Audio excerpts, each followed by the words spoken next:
శివరాత్రిని శిలకు నైవేద్యమైన నరసింహస్వామి నేరేడు చెట్టుకిచ్చిన వరం ఏంటో మీకు తెలుసా? హిరణ్యకశిపుని పాపం పండిన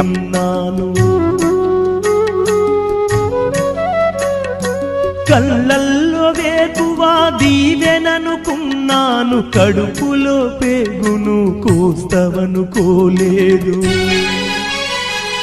నీ ఆజ్ఞ లేనిదే ఈశ్వరా, చిన్న చీమైన కుట్టదుర శంకరా. నీ ఆజ్ఞ లేనిదే ఈశ్వరా, చిన్న చీమైన కుట్టదుర శంకరా. ఎందుకని రాశావు ఈ రాతను, పూలు రాలిన చెట్టులా కొలువైన శివుడా, రక్తబంధము విలువ నీకు తెలియదురా.